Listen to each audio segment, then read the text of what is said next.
Welcome back to our Deep Dive series. Today, we're tackling a subject etched into global memory, the morning of September 11th, 2001. A truly defining moment. Four hijacked planes, nearly 3,000 lives lost, and a world changed forever. Absolutely. Two planes hit the World Trade Center, one the Pentagon, another crashed in Pennsylvania.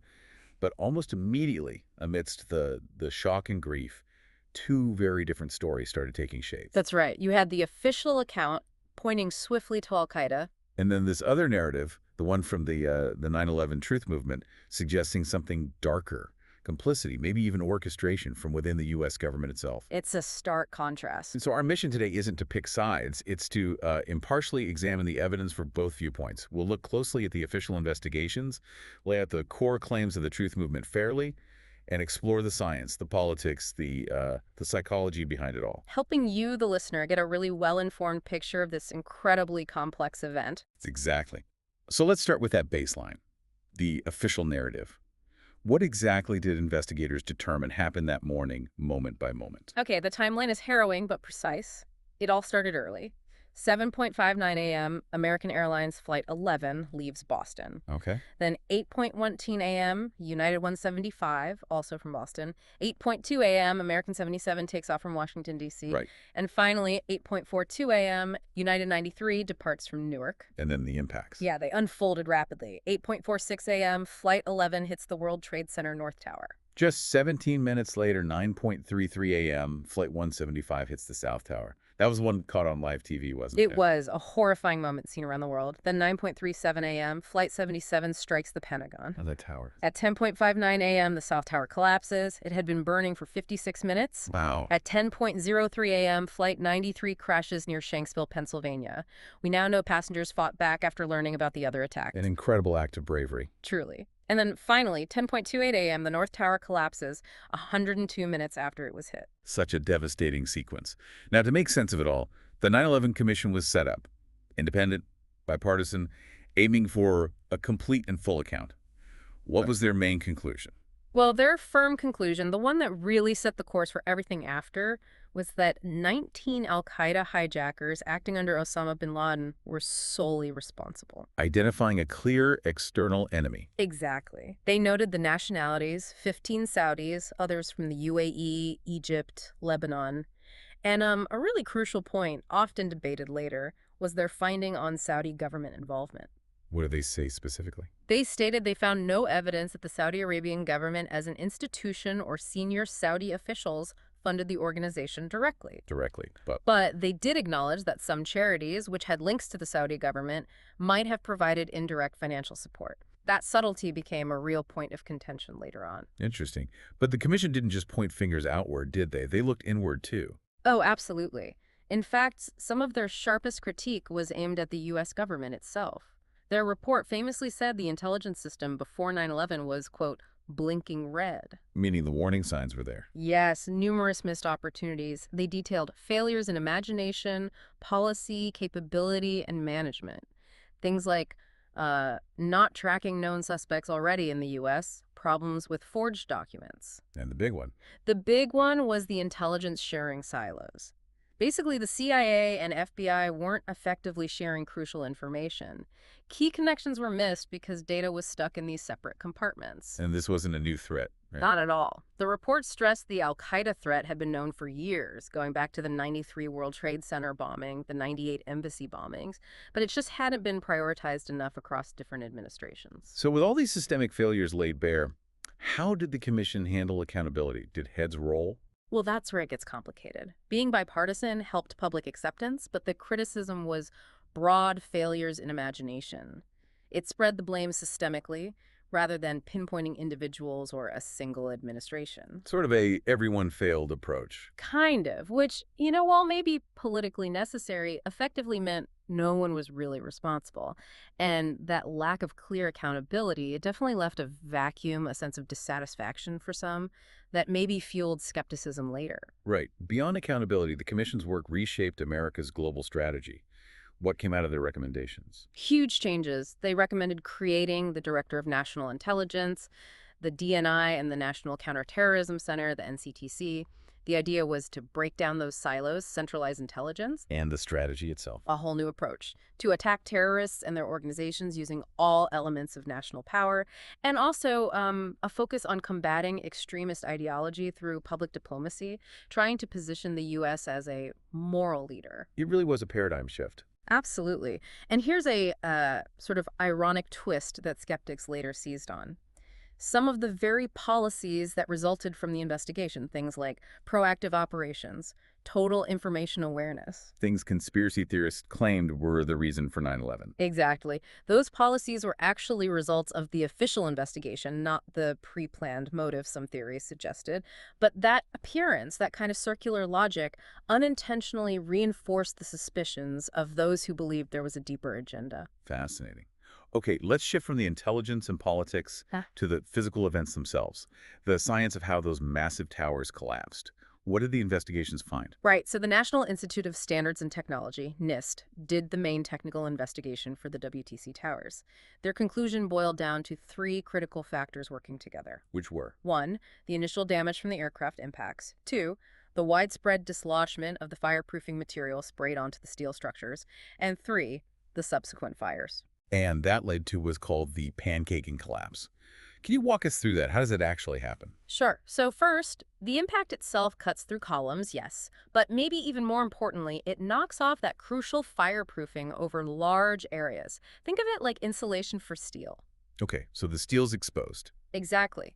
Second, the jet fuel ignites intense fires. Now, these fires weren't hot enough to melt the steel, that's a common misconception, but they were definitely hot enough to significantly weaken the now unprotected steel. Makes sense. Third, as the steel weakens, the floor trusses start to sag under the weight above them. As they sag, they pull the building's outer perimeter columns inward. Like pulling the walls in. Precisely. Fourth, this inward pull combined with the fire damage causes those perimeter columns to buckle, basically. They bend and lose their strength to hold the load. And then the final step. The final step, initiation. Once the floors at the impact level give way, the enormous weight of the entire section above the impact zone comes crashing down. The structure below simply can't handle that sudden massive load, and it gets pulverized floor by floor in a gravity-driven pancaking sequence. And NIST found it was the combination that was key. That was the key finding, yes. Not impact alone, not fire alone. It was the impact plus the loss of fireproofing plus the subsequent fires. That fireproofing dislodgement was absolutely critical. Then there's World Trade Center 7, the 47-story building that wasn't hit by a plane but still collapsed later that day. That's become a huge focus for alternative theories. How did NIST explain that one? Right, WTC-7 is definitely central to many theories. NIST investigated it separately. Their conclusion was that falling debris from the collapse of the North Tower, WTC-1, started multiple fires inside WTC-7. And these fires just burned. They burned uncontrolled for almost 7 hours. The fire department had to pull firefighters back for safety reasons. The building was unstable, and they couldn't fight the fires effectively from inside or nearby. So how did fire alone bring it down? The mechanism NIST identified was thermal expansion. As the steel beams heated up, they expanded, they got longer. This expansion pushed a critical girder off its supporting seat. Okay. This caused a key column, column 79, to buckle and fail. Once that critical support went, it triggered a chain reaction, a progressive collapse. First, the east penthouse fell, then the whole internal structure, pulling the exterior facade down with it. And that was unusual. Very. NIST stated it was the first known instance of a tall building collapsing primarily due to fire. That novelty itself fuels some skepticism, of course. It's incredible there how studying this tragedy led to real changes in building safety. It really did. Yeah. It was, in a grim way, a massive real-world test. Structural engineers learned so much. And building codes, fireproofing standards, evacuation procedures, they've all been significantly improved worldwide as a direct result. In the Pentagon. A completely different kind of structure. It seemed to hold up better. Yes, the report by the American Society of Civil Engineers, the ASCE, looked at the Pentagon. Its original 1940s design, reinforced concrete, spiral steel in the columns, lots of redundancy made it remarkably tough. Redundancy meaning? Meaning if one part fails, other parts can take up the load. Its design allowed it to redistribute the forces even after dozens of columns were destroyed by the plane's impact. That's why there wasn't an immediate widespread collapse. But it did partially collapse eventually. Yes, about 20 minutes later. That delay was attributed mainly to the fires weakening the already damaged structure. It still likely saved many lives compared to a more brittle building. And then Flight 93 in Pennsylvania. What did investigators find in that field? In Shanksville, they found a deep crater. FBI accounts mention very few large, visible aircraft packs on the surface. It was described like a knife through hot butter, suggesting a very high-speed, near-vertical impact. But they found the recorders. Crucially, yes. They recovered both the flight data recorder, FDR, and the cockpit voice recorder, CVR. The data from the FDR allowed the NTSB to reconstruct the flight path and the final moments precisely, confirming the plane's identity and crash trajectory beyond doubt. It seems the scientific explanations are quite detailed, yet public perception often doesn't align. Why is there this gap? You mentioned cinematic ideas earlier. Yeah, it's what some call the complexity gap. The official explanations involve things like thermal expansion, progressive collapse, load redistribution. It's complex engineering, not visually simple. Whereas an explosion is simple. Exactly. It's a more dramatic, easier to grasp concept. People see a building fall straight down symmetrically, and their intuition screams controlled demolition, because that's what controlled demolitions look like from the outside. But the engineers see the internal failure sequence. Right. They understand the unseen buckling of core columns, the way floors fail progressively, which results in that outwardly symmetrical fall. So, the simpler, more visual explanation explosives has a huge psychological advantage, making it easier for those theories to take root, even if the science doesn't back them up. Seeing overrides the complex explanation. Okay, let's shift gears now and unpack those alternative theories. The core arguments from the 9/11 Truth movement, groups like architects and engineers for 9/11 Truth. What's their main claim about the WTC collapses? Their central hypothesis is pretty straightforward. The collapses, particularly the Twin Towers and WTC-7, simply could not have happened due to impact and fire alone. They argue it required pre-planted explosives or incendiaries. And what's their reasoning? What do they point to? They focus on a few key things. One is the speed of collapse. They claim the buildings fell at or near free fall acceleration, especially WTC-7. They argue this is only possible if all the supporting columns were destroyed simultaneously by explosive. Okay, speed. What else? 2. The symmetry. They argue the uniform, straight-down way the buildings collapse is inconsistent with the random damage you'd expect from fire and impact. It looks too much like a precisely engineered controlled demolition. Right. And 3. The pulverization. The concrete was turned into incredibly fine dust, and large steel sections were thrown hundreds of feet sideways. They claim gravity alone doesn't provide enough energy for that level of destruction. And their fundamental premise. Their core argument, the one they repeat often, is that no steel-framed high-rise had ever totally collapsed due to fire before 9/11 or since. Therefore, they conclude, what happened on 9/11 must be physically impossible without explosives. What about physical evidence? What did they claim was actually found at the site? This is where it gets into specific claims. They point to reports of melted metal. They cite numerous accounts from firefighters, cleanup crews, and photos showing glowing molten material flowing from the South Tower just before collapse, and pools of molten metal in the debris pile weeks later. Arguing that office fires can't melt steel. Exactly. They say this indicates temperatures far higher than office fires could reach, suggesting incendiaries like thermite were used. Which brings us to the thermite claim itself. Yes, the thermite, or specifically nanothermite claim. This really gained traction with work by a physicist, Stephen Jones, and later a paper by Niels Harrit and others in 2009.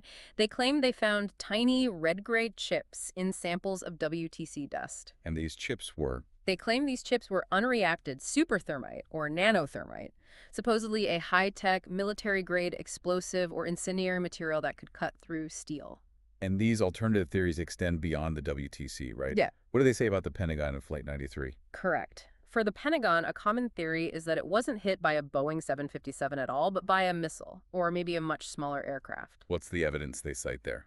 They point to the relatively small initial hole in the facade, the apparent lack of large, visible plane wreckage on the lawn in some early photos, and the argument that the Pentagon's air defenses should have been able to intercept a large, slow-moving airliner. And Flight 93, the plane that crashed in Pennsylvania. The main alternative theory there is that it was shot down by a U.S. military jet, not crashed due to the passenger revolt. And the reasoning? They cite things like eyewitness reports of a second unidentified aircraft near the crash site, the very wide debris field suggesting an aerial breakup, and just general skepticism about the neatness of the official passenger struggle narrative. So if we follow their logic, explosives, missiles, shoot-downs, what's the alleged motive? Why would powerful figures in the U.S. government orchestrate such a horrific event? The inside job scenario needs a why. The primary motive cited across most of these theories is the need for a casus belli, a justification, a pretext for war. A trigger event. Exactly. They often point directly to the Project for the New American Century, or PNA, a neoconservative think tank active before 9/11. And specifically, Specifically, a document they published in 2000 called Rebuilding America's Defenses. There's one particular sentence in that report that theorists seize on. It says the process of transforming the military would likely be a long one, quote, absent some catastrophic and catalyzing event like a new Pearl Harbor. wow. That line is pretty central to their argument, isn't it? It's absolutely central. They see it as a smoking gun, essentially evidence that powerful people wanted an event like 9/11 to happen to enable their agenda. And that agenda involves. The alleged goals were things like justifying the invasions of Afghanistan and Iraq, boosting profits for the military-industrial complex, and implementing sweeping domestic surveillance powers and other policies that curtailed civil liberties. A grand strategy enabled by a manufactured crisis. It seems like the way they present these arguments is very methodical, almost like building a legal case. That's a very accurate way to put it. They gather anomalies, things that seem strange or unexplained. They highlight testimony from dissenting experts, like architects and engineers who question the official story. They present physical exhibits, like those dust samples. To create reasonable doubt. Precisely. That legalistic framework is very effective psychologically, even if the individual pieces of evidence don't hold up under scientific scrutiny. It also taps into this idea of citizen forensics, The internet allowed regular people anywhere in the world to connect, share information, analyze photos and videos, and collaboratively build this complex counter-narrative completely outside and often against official channels. 9/11 was really ground zero for that kind of online movement. Okay, so we've heard the claims. Now let's look at the rebuttals. How did the scientific community and official investigations respond to these specific points, particularly the controlled demolition theory? Well, NIST, Popular Mechanics, and many independent engineering groups address these claims directly. On the collapse speed, for instance, NIST's detailed analysis of WTC-7 showed it didn't fall at constant freefall speed. What did it show? It showed 3 phases. There was a period of about 2.25 seconds of near free fall, but that only happened after the internal structure had already collapsed significantly. The total collapse time was actually about 40% longer than pure free fall would take because of the initial buckling and resistance from the structure. So not sustained free fall from the start. Correct. It directly refutes that core claim. What about the symmetry and the pulverization? Engineering principles actually predict a symmetrical collapse when the internal core fails first, as happened in the towers. Gravity pulls the mass downwards uniformly once the central support is gone. And the pulverization, that's explained by the sheer kinetic energy. Imagine the top third of the tower falling onto the lower two-thirds. The force is immense, easily crushing concrete floors into fine powder. And the debris being thrown outwards. That's attributed to the air pressure. As floors collapse rapidly, the air trap between them gets compressed incredibly quickly, creating massive pressure that blows debris outwards. Think of it like giant bellows. And the biggest hurdle for the demolition theory? Probably the sheer practical impossibility. Planting the huge amount of explosives needed to bring down those specific columns in those massive, highly secure, fully occupied buildings without anyone noticing over weeks or months. Most engineers consider that completely infeasible. Okay, what about the physical evidence? The molten metal and the thermite claims. How are those countered? NIST addressed the molten metal. Their conclusion was that the glowing liquid seen flowing from the South Tower was primarily molten aluminum from the aircraft itself, mixed with burning office furnishings and other organic materials. Aluminum melts at a much lower temperature than steel, right? Much lower, yes. Around 1220 Fahrenheit, well within the range of intense office fires, whereas structural steel needs closer to 2700 degrees F to melt. So, molten aluminum fits the visual evidence without requiring exotic incendiaries. And the nanothermite, those red-gray chips. Several issues there. First, the journal that published the Harriet paper was an open access journal with, let's say, questionable peer review standards compared to major scientific journals. Second, the composition of those red-gray chips, iron oxide, and aluminum particles embedded in an organic matrix is actually very consistent with common primer paint used on structural steel, including the paint used in the WTC. So it could just be paint chips. It's a plausible and non-explosive explanation, and crucially, no major independent lab, despite the claims being out there for years, has ever replicated or confirmed Harriet et al.'s findings of nanothermite in WTC dust. Have other studies looked at the dust composition? Oh, extensively. The U.S. Geological Survey and others analyzed WTC dust thoroughly for public health reasons. Their findings consistently show the dust is mainly pulverized concrete, gypsum from wallboard, glass fibers typical of building debris. No signs of explosive residues were reported in those comprehensive studies. Let's swing back to the Pentagon in Shanksville. How do the official investigations refute the missile or shoot-down theories? For the Pentagon, the ASCE reports and damage analysis are clear. The pattern of damage matches the size, speed, and impact angle of a Boeing 757. Even the initial hole size? Yes. The plane hit low and at an angle. The wings and tail would have sheared off or crumpled against the facade and the ground, while the stronger, denser fuselage and engines penetrated deeper, creating that initial hole. And importantly, wreckage was found inside landing gear components, engine parts, the black boxes. They weren't just missing. And Flight 93. The CVR and FDR data are definitive there. They record the sounds of the passenger struggle, the hijackers' actions, the plane being forced down right up to the moment of impact. It directly contradicts any shoot-down scenario. Did the 9/11 Commission address the shoot-down possibility? Explicitly. They stated that while fighters were scrambled, no order to shoot down Flight 93 was given or executed, and the wide debris field. That's actually characteristic of a high-speed nose-down impact like this one. The aircraft essentially disintegrates, scattering lighter debris over a wider area. So when you lay out the official explanations and the rebuttals side by side with the counter-narrative, there seems to be a real difference in how they function, doesn't it? A fundamental asymmetry, really. The official narrative, complex as it is, offers a single, cohesive explanation that tries to account for all the available evidence. While the counter-narrative. It's more a collection of anomalies of unanswered questions. It doesn't necessarily need to provide a complete, coherent alternative story that fits all the facts. Its main goal is often just to poke holes and create doubt about the official version. Which makes it easier to argue, in a way. Much easier to argue in public debate and harder to definitively disprove because there's always another question, another anomaly you can raise. Plus, you have the timing issue. Official investigations like NIST's take years. They're meticulous, peer-reviewed, technically dense. In the meantime, easily digestible, emotionally powerful content like the film Loose Change goes viral online almost immediately. It shapes public perception long before the detailed scientific rebuttals even come out. The truth, in that sense, often loses the perception race before it even starts. That's a crucial point. Let's zoom out now.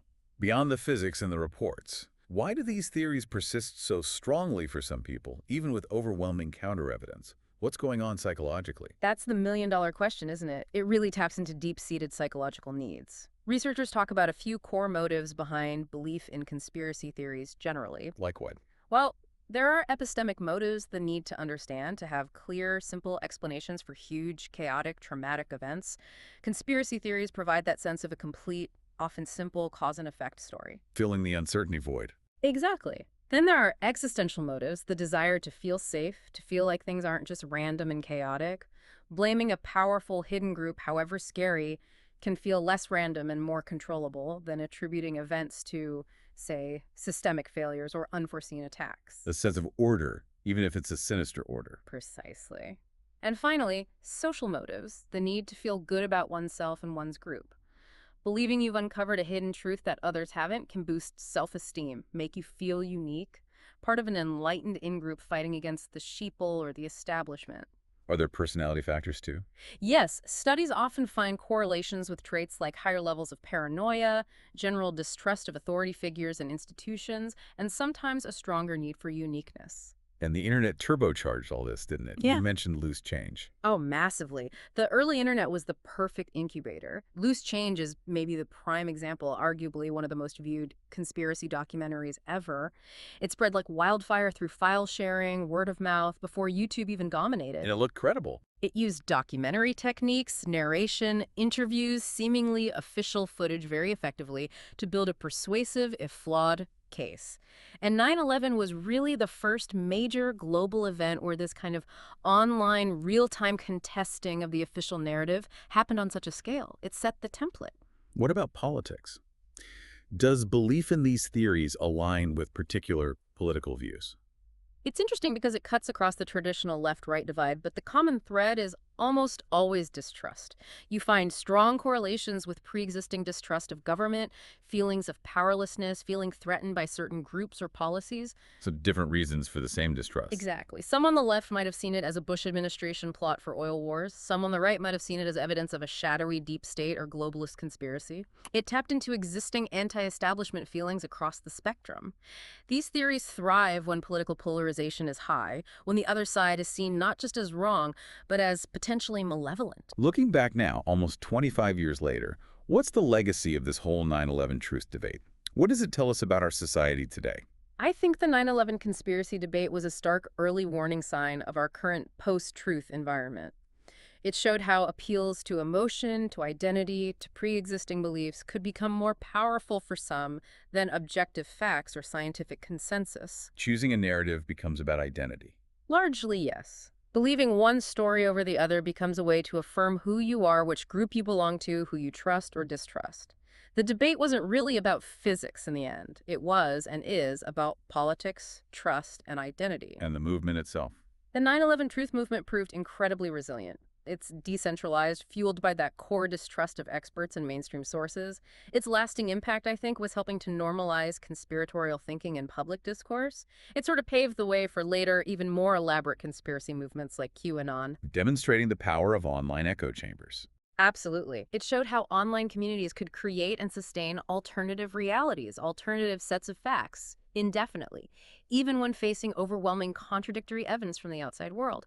And that persistence highlights a fundamental vulnerability for democracy, doesn't it? How so? Democratic debate relies on some level of shared reality, a common set of facts we can argue about.